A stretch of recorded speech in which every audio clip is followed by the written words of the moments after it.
जय हिंद दोस्तों। आज के इस अभ्यास में हम लोग बात करेंगे पृथ्वी के वायुमंडल की। दोस्तों, पृथ्वी को जिस गैसीय आवरण ने चारों ओर से घेर रखा है उसे ही हम पृथ्वी का वायुमंडल कहते हैं। पृथ्वी के वायुमंडल को समझने के लिए उसे 5 भागों में बांटा गया है। तो आज के इस अभ्यास में दोस्तों हम लोग पृथ्वी के वायुमंडल के 5 भागों की सभी प्रश्नों की विधिवत चर्चा करेंगे। तो आइए शुरू करते हैं आज का ये अभ्यास। और सबसे पहले हम लोग बात करने वाले हैं पृथ्वी का पहला मंडल, क्षोभ मंडल, जिसे हम लोग ट्रोपोस्फियर के नाम से जानते हैं। क्षोभ मंडल पृथ्वी के वायुमंडल की सबसे निचली परत होती है, जो सतह से लेकर औसत 8 से 18 किलोमीटर की ऊंचाई तक फैली होती है। यह परत सभी मौसमी घटनाओं जैसे बारिश होना, तूफान, बर्फबारी, आंधी, पानी, बिजली का तड़कना, इंद्रधनुष बनना आदि का केंद्र होती है। क्षोभ मंडल की ऊंचाई की बात की जाए तो ध्रुवीय क्षेत्रों में लगभग 8 से 10 किलोमीटर और विषुवतीय क्षेत्रों में या भूमध्यरेखीय क्षेत्र में ये लगभग 16 से 18 किलोमीटर तक फैली होती है। समशीतोष्ण क्षेत्रों में लगभग 10 से 12 किलोमीटर तक ये फैली होती है।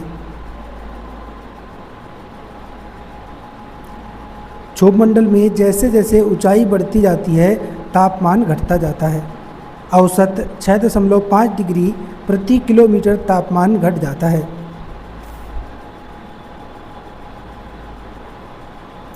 क्षोभ मंडल की ऊपरी सीमा, जिसे क्षोभावसान कहते हैं, पर तापमान -50 डिग्री सेंटीग्रेड से -60 डिग्री सेंटीग्रेड तक हो सकता है।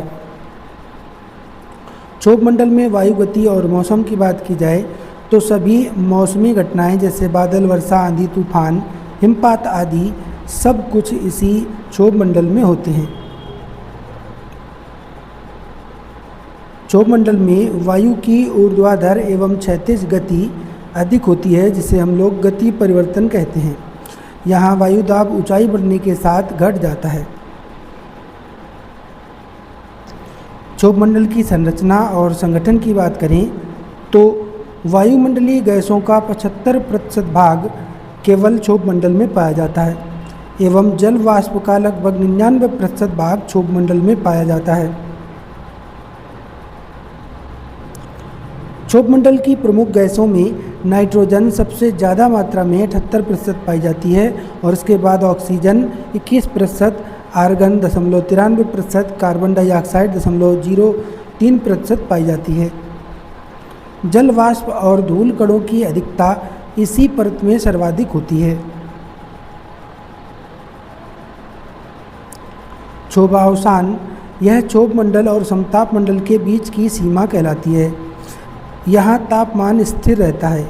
इसकी ऊंचाई क्षेत्र के अनुसार बदलती रहती है। जीवन के लिए आवश्यक वायु ऑक्सीजन क्षोभ मंडल में पाई जाती है। मौसम और जलवायु को नियंत्रित करने का काम क्षोभ मंडल करता है। विमानों का उड़ान क्षेत्र मुख्य रूप से इसी परत में होता है। ग्रीन हाउस प्रभाव और जलवायु परिवर्तन में इसकी महत्वपूर्ण भूमिका होती है। इसके बाद हम लोग बात करेंगे दोस्तों वायुमंडल की दूसरी परत स्ट्रेटोस्फीयर यानी समताप मंडल की। समताप मंडल पृथ्वी के वायुमंडल की दूसरी परत है जो क्षोभ मंडल के ऊपर स्थित होती है। यह परत लगभग 10 से 50 किलोमीटर की ऊंचाई तक फैली होती है और यहाँ ओजोन परत मौजूद होती है जो सूर्य की हानिकारक पराबैंगनी किरणों को अवशोषित कर लेती है। समताप मंडल की ऊंचाई की बात की जाए तो क्षोभ मंडल के ऊपर लगभग 10 से 50 किलोमीटर तक ये फैली होती है। समताप मंडल और मध्य मंडल के बीच सीमा को समतापवासमान कहा जाता है। समताप मंडल परत में ऊंचाई बढ़ने के साथ तापमान बढ़ता है क्योंकि ओजोन परत सूर्य की पराबैंगनी किरणों को अवशोषित कर गर्मी उत्पन्न करती है। समताप मंडल का तापमान -60 डिग्री से 0 डिग्री सेंटीग्रेड तक हो सकता है।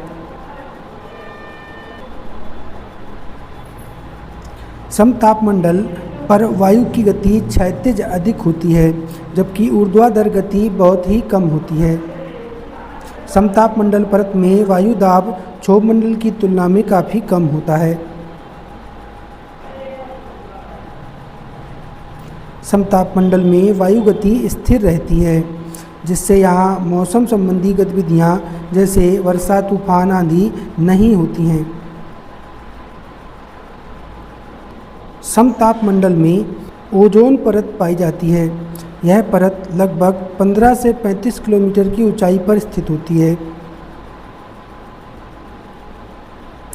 ओजोन सूर्य से आने वाली परावैंगनी किरणों को अवशोषित कर पृथ्वी पर जीवन की सुरक्षा करती है, इसीलिए इसे पृथ्वी का सुरक्षा कवच कहा जाता है। ओजोन क्षरण मुख्य रूप से क्लोरोफ्लोरोकार्बन, नाइट्रस ऑक्साइड और अन्य प्रदूषकों के कारण होता है। समताप मंडल में सुपरसोनिक विमान और जेट विमान उड़ान भरते हैं, क्योंकि यहाँ वायु की हलचल कम होती है, जिससे उड़ानें अधिक सुचारू होती हैं।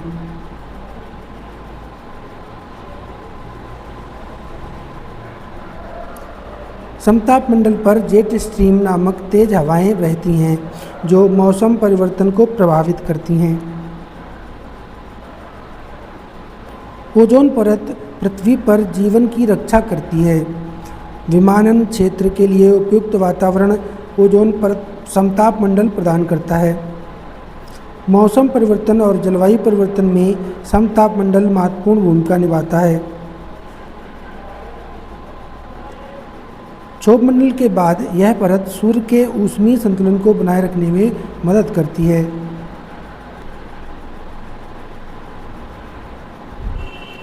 इसके बाद हम लोग बात करते हैं वायुमंडल की तीसरी परत मीसोस्फीयर यानी मध्यमंडल की।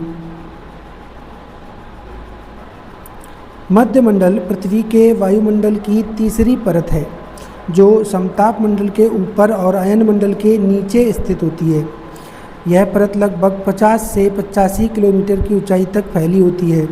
यह वायुमंडल की सबसे ठंडी परत है। यहाँ उल्काओं के जलने की घटनाएं होती हैं।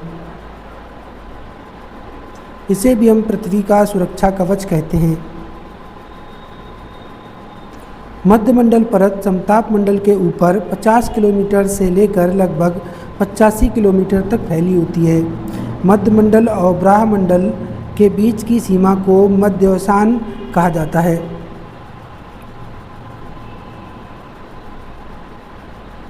मध्यमंडल परत में ऊंचाई बढ़ने के साथ तापमान घट जाता है।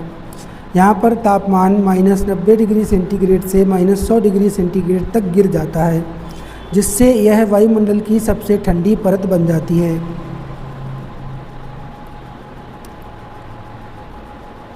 मध्यवसान पृथ्वी के वायुमंडल का सबसे ठंडा क्षेत्र होता है, जो मध्यमंडल में बनता है। मध्यमंडल में वायु का घनत्व बहुत कम होता है और हवाएं तीव्र गति से चलती हैं।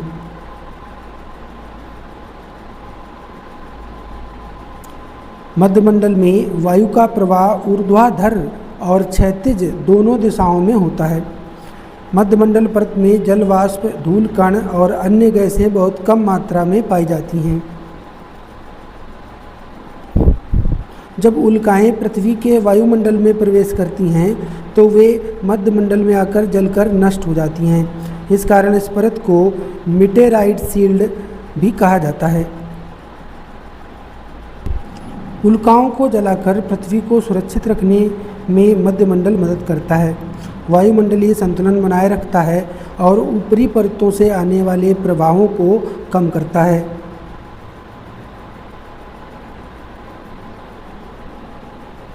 अंतरिक्ष अनुसंधान के लिए महत्वपूर्ण परत मध्यमंडल होती है, क्योंकि यह वायुमंडलीय प्रक्रियाओं को समझने में मदद करता है। नोक्टिलुसेंट बादल और उच्च ऊंचाई पर होने वाले जेट स्ट्रीम जैसे वायुमंडलीय घटनाओं का अध्ययन मध्यमंडल परत में ही किया जाता है। इसके बाद हम लोग बात करेंगे वायुमंडल की चौथी परत आयन मंडल की, जिसको हम लोग आयनोस्फीयर कहते हैं।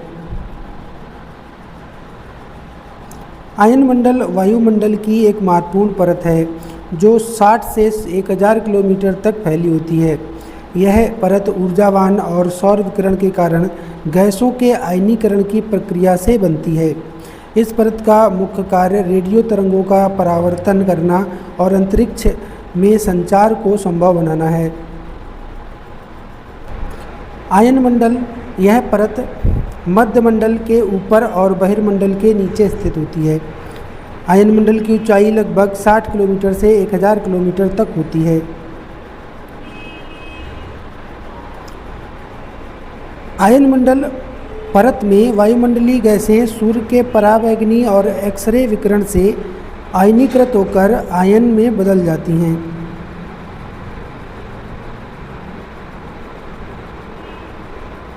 सूर्य से आने वाली परावैगनी किरणें और एक्सरे विकिरणों के प्रभाव से इस परत में वायु के अणु इलेक्ट्रॉनों को छोड़कर आयन में बदल जाते हैं। यह परत आयनित कणों से भरी होती है, जिससे यह विद्युत प्रवाह और रेडियो तरंगों के परावर्तन में मदद करती है। आयनमंडल परत में रेडियो तरंगों का परावर्तन होता है, जिससे लंबी दूरी तक संचार संभव होता है। AM रेडियो सिग्नल और शॉर्ट वेव संचार इसी परत से परावर्तित होते हैं और दूर तक पहुंचते हैं।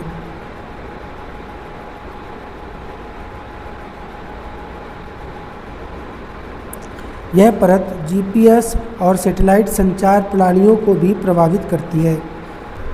आयनमंडल की परतों को 3 प्रकार से समझा जा सकता है। सबसे पहले D परत, जो 60 से 90 किलोमीटर की ऊंचाई पर स्थित होती है। यह परत दिन में सूर्य के प्रकाश से आयनीकृत होती है। यह AM रेडियो तरंगों को अवशोषित करती है, जिससे दिन में रेडियो सिग्नल की दूरी कम हो जाती है। इसके बाद E परत 90 से 150 किलोमीटर ऊंचाई पर स्थित होती है। इसे केनेली हेविसाइड परत भी कहते हैं। यह कम आवृत्ति की रेडियो तरंगों को परावर्तित कर लंबी दूरी तक भेजने में मदद करती है।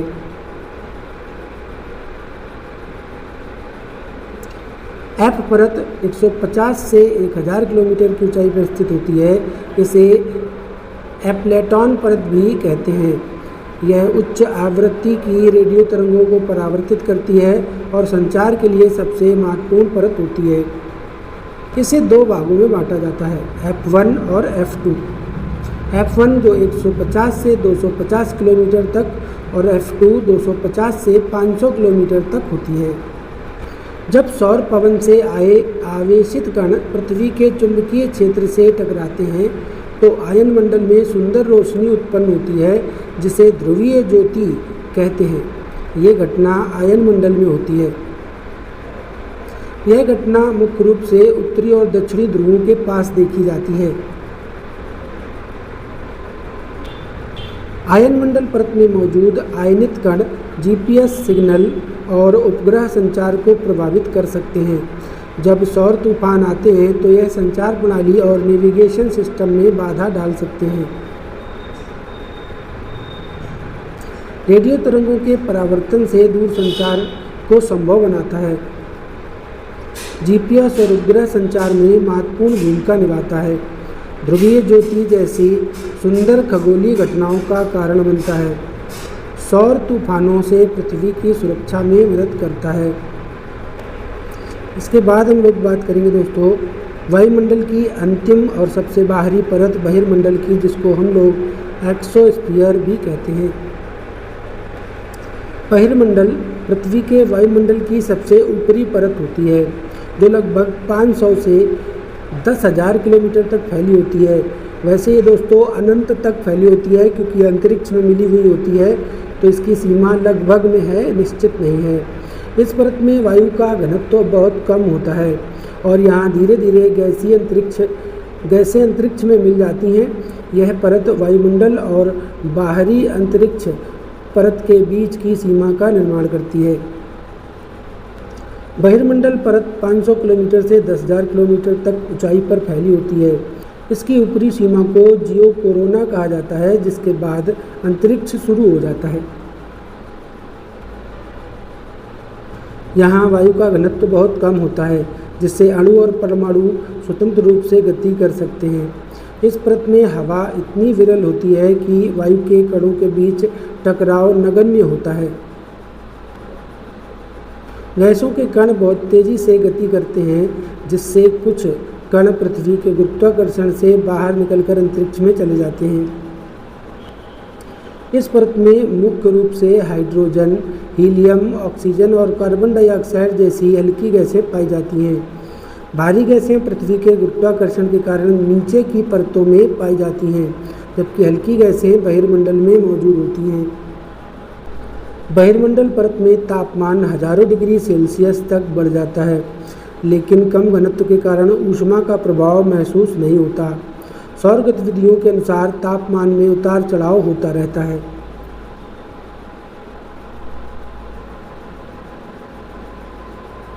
बहिर्मंडल परत में पृथ्वी के चारों ओर कई कृत्रिम उपग्रह और अंतरिक्ष यान परिक्रमा करते हैं।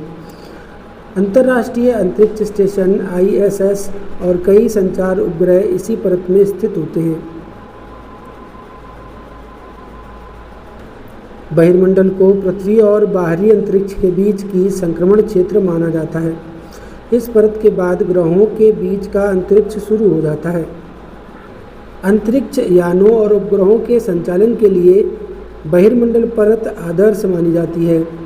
पृथ्वी से गैसों का धीरे धीरे रिसाव इसी परत से होता है।